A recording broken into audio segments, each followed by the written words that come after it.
For more on this, I'm joined by Chris Suckling. He's an African risk analyst and is based in London. Thanks so much for joining us, Mr. Suckling. Now, how invested is the world in what happens in Kenya today? I mean, it obviously has importance across sub-Saharan Africa. As your correspondent referred to there, the Supreme Court's decision in August to nullify that presidential election was actually the first time a Supreme Court has done so in the history of the continent. So really, in terms of electoral reform and principles of democracy going forward, certainly the eyes of the world are on Kenya in that sense. And what would you say is Raila Odinga's endgame here? He's called for a boycott. Then he's also said that he wants to transfer his party, to transform it actually, into a resistance movement after the election. What is his plan? I mean, key to think about here is that Raila Odinga has unofficially boycotted, so he didn't actually submit the boycott papers that are necessary to the Election Commission, and that's obviously shown by the fact that he's still on the ballot paper this time around.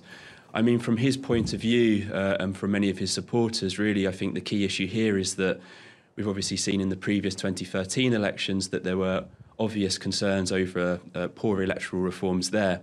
So this looks like a leader who's trying to extract as many concessions on electoral reform as possible and use Kenya as a case study for the rest of the continent. But I think the real question going forward now is, what does the opposition do afterwards? And actually, given that Odinga himself is likely to retire from politics probably in the next few years, at least in a formal capacity as the party's leader, is where does new leadership come from? And then where does that leave Kenyan politics going forward? And will it be based on, for example, regional and ethnic coalitions, or will we actually see more of an informed choice based around policies across these ethnic divisions? And what do you think will happen, and what would be the effect of having more political limbo in Kenya?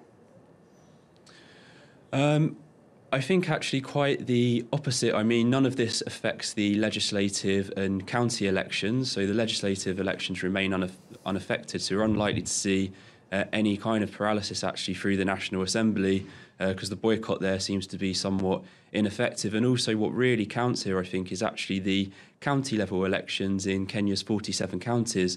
That's where for many citizens there's actually most to gain, and actually that reflects more or less the distribution of power and the organisation of the ethnic voting blocks in the country. But I think a real concern going forward will be actually, as your correspondent mentioned, is whether the Supreme Court actually will convene and address some of these very complex constitutional issues going forward. And I think one thing that really needs to happen actually is that there needs to be some kind of flexibility within the Constitution and electoral law to address some of these issues, because that's what we're seeing now.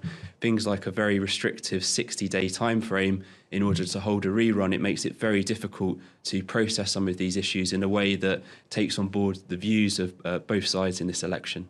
Absolutely. Thanks so much, Mr. Chris Suckling there in London.